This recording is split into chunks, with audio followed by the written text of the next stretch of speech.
Assalamualaikum warahmatullahi wabarakatuh. Perkenalkan, saya Dimas Ilham Norois. Saya dosen program studi akuntansi Fakultas Ekonomi Universitas Islam Batik Surakarta dengan nomor induk dosen nasional 0623119402 atau NUPTK 6455 7726 7313 0253. Dengan penuh rasa tanggung jawab dan komitmen terhadap pengembangan pendidikan tinggi Indonesia, izinkan saya menyampaikan pernyataan diri dosen pada unjuk kerja Tridharma Perguruan Tinggi atau biasa disebut PDD UKT-PT dalam bentuk video untuk bidang pengajaran. Pada kesempatan kali ini, saya akan menjelaskan salah satu mata kuliah yang saya ampuh di program studi akuntansi. Setelah itu, saya juga menyertakan video proses belajar mengajar di kelas.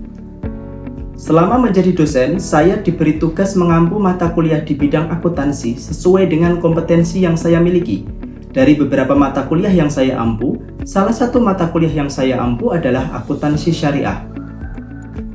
Akuntansi syariah dengan kode mata kuliah PA7017 adalah mata kuliah wajib program studi akuntansi. Mata kuliah ini membahas konsep, prinsip, dan praktek akuntansi syariah seperti pencatatan transaksi, penyusunan laporan keuangan syariah sesuai SAK syariah, serta penerapannya di lembaga keuangan syariah. Mata kuliah akuntansi syariah ditempuh pada semester 7 dengan bobot 3 SKS, 2-nya teori dan 1-nya praktek yang dilaksanakan selama 14 sesi di luar UTS dan UAS.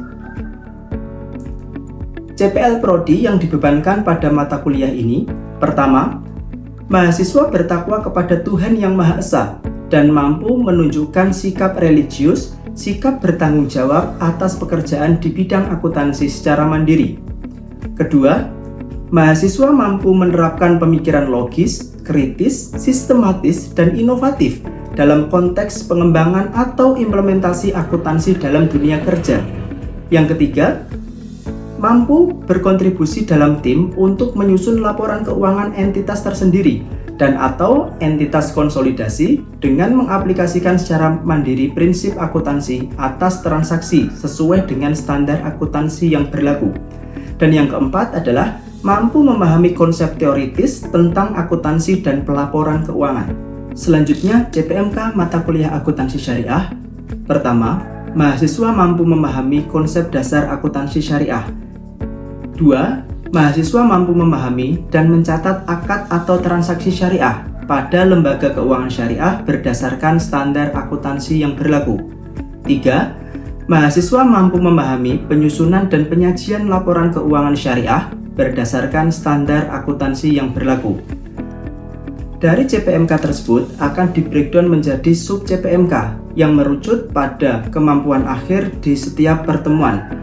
Adapun materi pembelajaran yang akan dibahas pada mata kuliah akuntansi syariah ini, pertama, pengantar akuntansi syariah, 2. Islam dan syariat Islam, 3. Sumber hukum Islam, 4. Sistem keuangan Islam, 5. Akad mudorobah, 6. Akad musyarakah, 7. Akad murobahah, 8. Akad salam, 9. Akad istisna, 10. Akad ijaroh, 11. Akuntansi zakat, 12. Akuntansi infak sedekah, 13. Kerangka dasar penyusunan dan penyajian laporan keuangan syariah, dan yang ke-14 adalah penyusunan laporan keuangan syariah. Sistem pembelajaran pada mata kuliah ini tidak terlepas dari sistem DIA, Delivery, Interaction, and Assessment. Untuk sesi delivery, pada bagian ini saya akan menyampaikan materi dari 3 sumber. Yang pertama dari buku wajib, artikel hasil penelitian dan pengabdian saya, dan contoh kasus di dunia nyata. Yang pertama, saya akan menyampaikan materi dalam buku yang berjudul Akuntansi Syariah, karangan Siti Nurhayati, dan atau Akuntansi dan Manajemen Zakat, karangan Siti Nurhayati. Sebelum memulai perkuliahan, mahasiswa diminta untuk mengumpulkan ringkasan atas materi yang akan dibahas pada pertemuan tersebut secara mandiri. Hal ini bertujuan agar mahasiswa sudah memahami garis besar materi yang akan dibahas pada pertemuan tersebut. Sesi yang kedua adalah interaction. Pada bagian kedua ini akan menunjukkan interaksi antara dosen dengan mahasiswa. Saya membuka sesi interaksi ini baik secara lisan maupun tertulis, baik langsung ataupun tidak langsung dengan memanfaatkan platform Learning Management System, EdLink. Salah satu bentuk interaksi adalah presentasi, diskusi, tanya jawab terkait dengan mata kuliah tersebut. Dan yang ketiga yaitu assessment, yaitu proses penilaian yang diterapkan di Universitas Islam Batik Surakarta, yaitu yang pertama, kuis atau partisipasi dengan bobot 1, tugas bobot 2, UTS bobot 2, dan UAS bobotnya 3. Nah, untuk menghitung nilai akhir, maka dengan rumus kuis atau presensi dikalikan dengan 1, ditambah dengan UTS kalikan 2, ditambah tugas kalikan 2, ditambah UAS kalikan 3, kemudian dibagi 8. Dari nilai akhir tersebut dapat dikonversi ke nilai, bahwasanya jika nilai akhirnya lebih dari 85 akan memperoleh nilai A, 70 sampai dengan 84 memperoleh nilai B, 55 sampai 69 memperoleh nilai C, 45 sampai 54 memperoleh nilai D, dan kurang dari 45 memperoleh nilai E.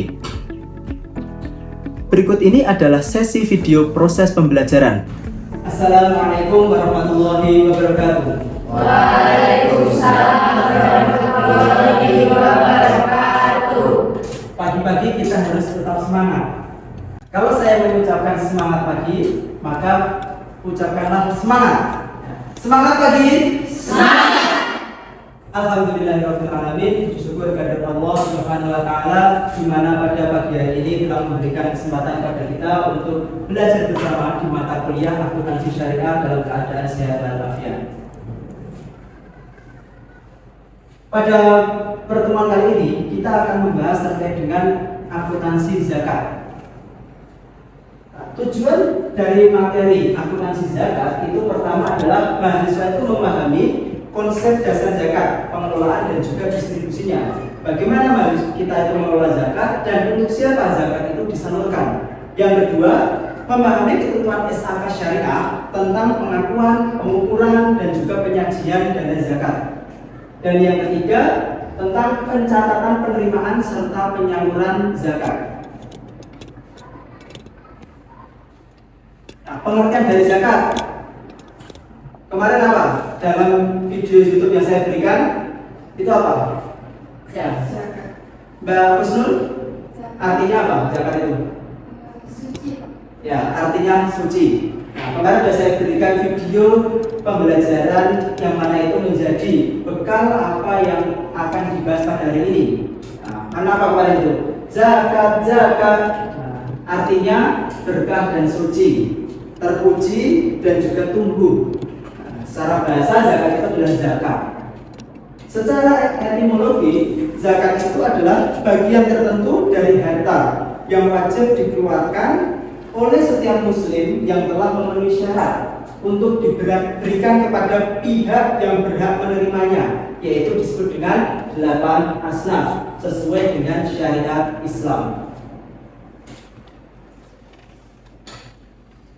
Landasan hukum dari zakat ini dijelaskan dalam Quran surat Al-Baqarah ayat 43. Wa aqimus sholata wa atuz zakata, dan dirikanlah sholat, tunaikanlah zakat, dan rukuklah beserta orang-orang yang rukuk. Di sini telah dijelaskan bahwasanya perintah dari zakat itu selalu berdampingan dengan sholat. Nah, ini adalah menjadi dasar bahwa diwajibkan zakat untuk setiap umat Islam. Nah, syarat diwajibkan zakat, nah itu ada 3. Zakat itu diwajibkan untuk umat Islam. Nah, orang yang beriman kepada Allah, kemudian orang yang merdeka, bukanlah budak. Dan yang ketiga, sudah cukup nisab dan haulnya. Nisab itu adalah berapa harta yang dimiliki untuk wajib membayar zakat. Misalkan emas itu nisabnya adalah 20 dinar.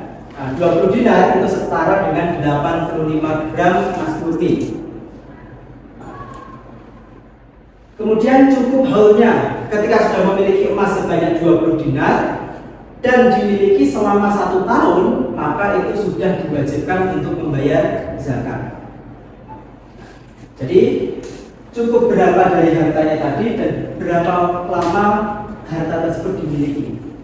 Nah, jenis-jenis dari zakat ada dua, yaitu zakat fitrah dan zakat mal. Zakat fitrah itu adalah zakat yang diwajibkan atas setiap jiwa muslim yang dilakukan pada bulan Ramadan sampai dengan sebelum dilaksanakan sholat Idul Fitri. Nah, bagaimana kalau dibayarkan setelah sholat Idul Fitri? Ya, pendapatnya Mbak bagaimana? Kalau dibayarkan setelah sholat Idul Fitri? Hah? Tidak salah. Oh, tidak sah? Ya, terkait dengan zakat itu dibayarkan sebelum sholat Idul Fitri. Kalau dibayarkan setelah sholat itu hanyalah dianggap sebagai infak dan sedekah biasa. Kemudian zakat mal, zakat yang dikenakan atas segala jenis harta yang secara zat maupun substansi perolehannya itu tidaklah bertentangan dengan syariat Islam. Kita masuk ke dalam siapa yang berhak menerima zakat. Di dalam Quran telah dijelaskan bahwasanya yang berhak menerima zakat itu adalah innama shadaqatu lil fuqara'i wal masakini wal 'amilina 'alaiha wal mu'allafati qulubuhum wa fir riqabi wal gharimina wa fi sabilillahi wa fis sabil fariidatan minallah wallahu 'alimul hakim. Sesungguhnya zakat itu hanyalah untuk orang-orang fakir, orang-orang miskin, amil atau panitia zakat. Nah, kemudian yang dilunakkan hatinya atau mu'alaf untuk memerdekakan hamba sahaya, untuk membebaskan orang yang berhutang, untuk jalan Allah dan untuk orang yang sedang dalam perjalanan sebagai bagian dari kewajiban Allah Subhanahu wa taala. Allah Maha mengetahui lagi Maha bijaksana. Sekarang terkait dengan zakat. Ada yang ditanyakan dulu? Saya Pak, Ya. kan akuntansi sebenarnya kan identik katanya dengan uang. Ya. Kalau zakat itu kan di desa di rumah saya kan ada yang zakat beras kan Pak. Itu Ya. catatannya dalam akuntansi bagaimana? Ya, perlakuan dari akuntansi penerimaan zakat itu jika zakat itu diakui senilai nominalnya itu kalau berupa uang. Jadi penerimaan zakat itu akan diakui saat kas itu diterima dan diakui sebagai penambahan dari zakat. Saat kas diterima atau saat barang diterima diakui sebagai penambahan zakat. Nah, jika diterima dalam bentuk kas berupa uang itu diakui sebesar uang yang diterima tadi. Nah, misalkan 50.000, nah berarti kita catatnya adalah 50.000. Nah, namun kalau yang ditanyakan Mbak Eka tadi, misalkan berupa beras. Nah, beras sekarang ini kan adalah 2,7 kg. Nah, kalau itu berupa aset non kas, maka diakui sebesar nilai wajar dari barang tersebut. Nah, 1 kilonya itu berapa? Misalkan 1 kilonya adalah 30.000. Nah, tinggal 2,7 kalikan dengan 30.000. 81.000. Nah, kita mencatatnya adalah 81.000. Nilai wajar atau harga pasar dari beras tersebut. Ada lagi yang ditanyakan? Ya, Mbak. Sebenarnya itu zakat itu berapa kilo Pak? Oh iya, kemudian saya menyampaikan 2,7 ya. Ya, memang dulu itu pernah ditetapkan oleh pemerintah atau Majelis Ulama Indonesia itu 2,5 kilo. Nah, namun setelah berjalannya waktu, kalau nggak salah tahun 2023 itu telah ditetapkan sebesar 2,7 kg. Nah, kita kembalikan ke syariat atau aturan bahwasanya di dalam hadis itu dijelaskan 4 mud. 1 mud itu adalah 1 cakupan, 4 cakupan. Jadi menggunakan tangan gitu. Nah, berapa yang kita ambil dalam zakatnya itu. Nah, dikonversi itu menjadi 2,7 kg. Nah, mungkin ini belumlah diterapkan kepada seluruh masjid-masjid atau di masyarakat umum. Masih pakai 2,5. Nah, ini kemarin sudah ditetapkan bahwasanya zakat berupa beras itu sebesar 2,7 kg. Kan itu kalau berupa beras Pak. Ya. Dulu saya waktu sekolah itu bayar zakat itu kayak pakai uang gitu Pak. Itu bagaimana Pak? Nah, bayar zakat pun pakai uang itu juga diperbolehkan. Ya tadi senilai dengan harga dari berasnya tadi. Misalkan kan 2,7. Nah, kalau 2,7 1 kilonya tadi adalah 30.000. Nah, berarti 2,7 itu berapa? 81.000. Maka membayarkan zakat 81.000. Nah, ada juga dari amil yang menerapkan terkait dengan prinsip kehati-hatian. Nah, dari uang 80.000 tadi itu dibelikan untuk membeli beras, kemudian barulah disalurkan kepada pihak-pihak yang berhak menerima. Nah, itu. Ya, terima kasih. Kita lanjutkan dulu terkait dengan perlakuan dari akuntansi zakat ini. Nah, seperti yang ditanyakan oleh Mbak Ega tadi, nah, bagaimana kalau kita itu menerima zakat? Pencatatannya bagaimana? Nah, tadi kan pertanyaannya adalah pencatatan terkait dengan penerimaan berupa barang. Nah, kita bahas contoh. Lazis Nurul Ihsan menerima zakat dari Tuan Imawan sebesar 5 juta dan berupa emas sebesar 5 gram. Nilai wajar emas itu sebesar 2 juta. Tuh, kita cari dulu nilai wajarnya emas adalah 2 juta per gramnya. Maka kalau 5 gram itu adalah 10 juta. Nah, 10 juta. Nah, kita mencatatnya apa? Saat penerimaan, kita menerima uang, uangnya bertambah. Maka kita catat di debit, yaitu adalah kas strip zakat. Nah, kenapa kita tulis strip zakat? Karena ini biar tidaklah tercampur dengan uang infak dan juga sedekah. Nah, karena apa? Infak sedekah kan kalau zakat itu kan dibagikan kepada pihak-pihak yang berhak menerima saja. Nah, itu. Kemudian untuk emasnya itu kita catat, yaitu di debit, yaitu aset non kas dalam kurung emas strip zakat. Senilai berapa? Senilai dari nilai wajarnya tadi. 5 gram kalikan dengan 2 juta per gram, maka hasilnya adalah 10 juta. Pada penerimaan dana zakat 15 juta. Jadi saat menerima itu adalah kas zakat pada penerimaan dana zakat. Kalau itu berupa aset non kas, berupa emas, berupa hewan dan lain-lainnya, itu aset non kas zakat pada penerimaan dana zakat. Nah, ini contohnya adalah ini seperti yang ditanyakan oleh Mbak Eka tadi. Lanjut. Nah, bagaimana kalau apabila dari muzakinya? Muzaki itu adalah orang yang membayarkan zakat. Amil itu adalah panitianya.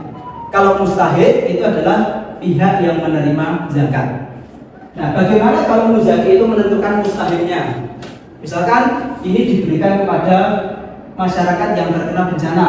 Nah, maka tidak ada bagian amil atas zakat yang diterima.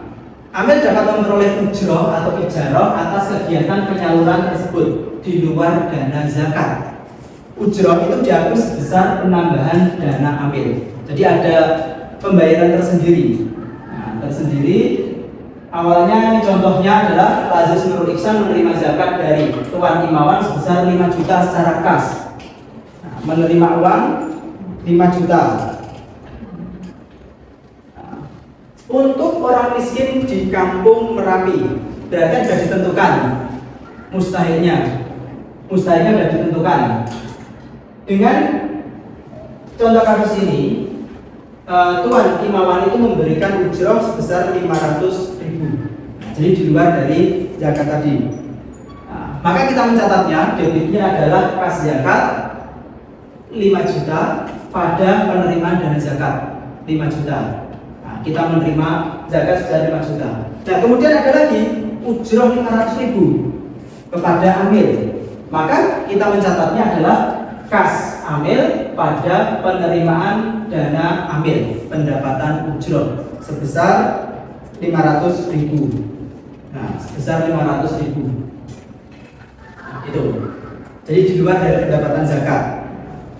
Nah, bagaimana nanti kalau penyaluran dari zakat itu kepada amil? Nah, ini kita bahas dulu ke penyaluran zakat. Zakat yang disalurkan kepada mustahik termasuk amil itu diakui sebagai pengurangan dana zakat. Jika itu berupa uang, maka nilai yang kita catat itu adalah sebesar uang yang kita terima. Namun jika kita menyalurkannya berupa aset non-kas atau berupa emas, maka kita catat sesuai dengan nilai tercatatnya atau nilai bukunya. Nah, sama seperti yang ditanyakan tadi. Nah, contoh soalnya, lembaga amil zakat Nurul Ihsan menyalurkan dana zakat untuk fakir miskin secara tunai sebesar 10 juta dan emas sebanyak 5 gram. Kita lihat nilai tercatat emas itu berapa yang ada di buku kita. Nilai tercatatnya misalkan adalah 10 juta. Nah, maka nanti kita mengakuinya adalah 10 juta itu.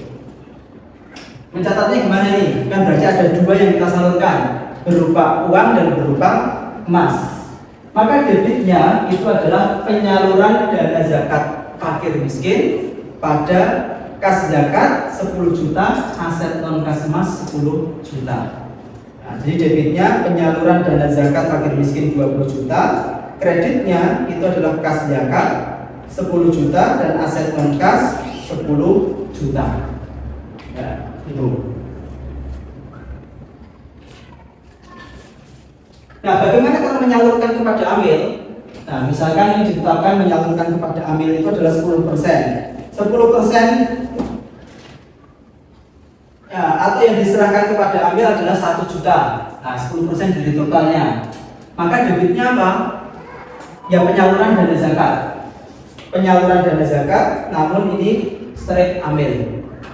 Karena yang disalurkan berupa uang, maka kita catatnya juga kreditnya kas. Kasnya berkurang. Penyaluran dana zakat amil pada kas zakat 1 juta. Nah, kenapa tadi pada kas zakat ada straight zakat? Itu untuk membedakan kalau itu memang uang dari hasil penghimpunan zakat. Nah, ketika uang kas zakat ini sudah disalurkan untuk amil, nah berarti kan amil juga menerima uang lagi. Menerimanya sebagai apa mencatatnya? Mencatatnya debitnya adalah kas amil, kreditnya penerimaan dana amil sebesar 1 juta. Ya. Ya, sebelum kita lanjutkan, ada yang ingin ditanyakan? Saya mau bertanya, kalau misalnya penerapan akuntansi zakat secara digital di desa-desa itu bagaimana ya Pak? Ya, bisa kita menerapkan akuntansi zakat secara digital. Tujuannya adanya digitalisasi itu kan untuk mempermudah. Di desa-desa masyarakat itu tidaklah semua itu berlatar belakang akuntansi. Mungkin hanya 1-2. Nah, bagaimana kita mempermudah agar akuntansi itu diterapkan? Dulu saya sudah melakukan terkait dengan pengabdian masyarakat terkait dengan digitalisasi akuntansi zakat itu tadi. Nah, di sini kita bisa memanfaatkan teknologi, yaitu bisa menggunakan scan IT, digunakan untuk DN, Linktree untuk menu-menunya, Splitsheet itu digunakan untuk mengolah datanya hingga memperoleh laporan keuangan dan juga WA langsung tersinkron dengan WA. Ketika kita menerima zakat, maka akan ada konfirmasi kepada muzaki. Kita menampilkan terkait dengan ketika kita menerima zakat. Ada seseorang, yes, namanya juga saya sendiri. Nah, zakat misalkan ini 2 sak. Nah, cara mudahnya gimana? Tidak perlu apa itu debitnya, kreditnya apa. Kita bisa menggunakan scan ID ini. Kita scan barcode-nya.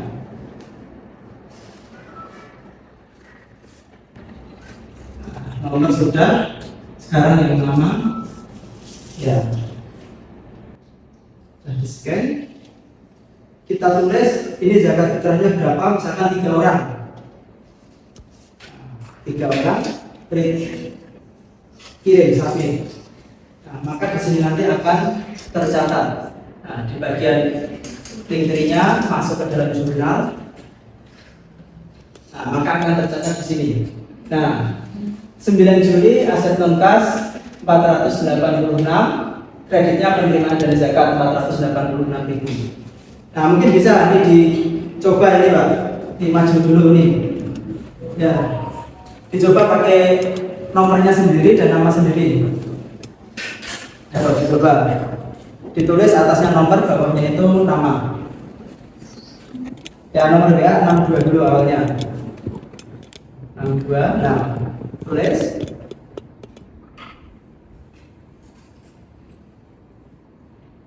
Nah, terus fitrahnya 1, misalkan gitu aja. Nah, ini di ganti dulu. Start. Klik submit, yaitu panah. Nah, maka nanti akan muncul di sini juga. Jadi tidaklah harus di-scan, namun di input manual bisa sebesar 54.000. Debitnya aset non-kas, kreditnya penerimaan dana. Coba, ada WA masuk kan? WA belum? Ada Pak ini. Oh iya, alhamdulillah berarti berhasil. Nah, ini kita mensinkronkan dari berbagai macam aplikasi tadi. Untuk mengukur terkait dengan pemahaman dari kalian di pertemuan hari ini, maka akan ada kuis. Silahkan masuk ke dalam kohort ini, masukkan game pinnya. Nah, ini udah banyak yang pada bergabung. Mulai, silahkan memulai menjawab dari pertanyaan-pertanyaan ini. Jawabnya pakai HP, nanti soalnya di depan. Ya. Ya, wah, benar semua. Tepuk tangan. Next. Wah, ini berapa? Wah, tertinggi Mbak Anggun ini. Nomor 2. Ayo, kejar-kejaran nilai nanti. Arti zakat menurut bahasa. Wah, benar semua juga ini. Wah. Dikejar, wah dikejar oleh banyak. Soal ketiga, yang berhak menerima zakat adalah ada polisi, orang kaya, pejabat, amil. Ayo, dikejar lagi nggak ini nanti? Wah, benar semua. Soal yang terakhir nih, penerimaan zakat berupa aset non-kas diakui sebesar. Oh iya. Wah, ada yang salah 2, siapa ini? Nah, ada yang salah 2. Ya. Wah, bodohnya siapa ini? Wah, Mbak Anggun nomor 3. Kemudian Mbak Anggun. Dan yang pertama adalah Mbak Fatma.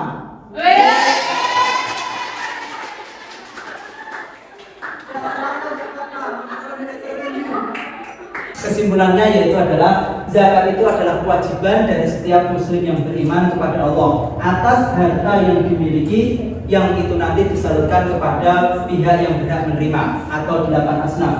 Pengakuan penerimaan zakat itu senilai dengan uang yang diterima oleh amil zakat, dan apabila diterima berupa barang maka diakui sebesar nilai wajarnya. Kemudian penyaluran zakat itu diakui sebesar uang yang disalurkan kepada orang yang berhak menerima.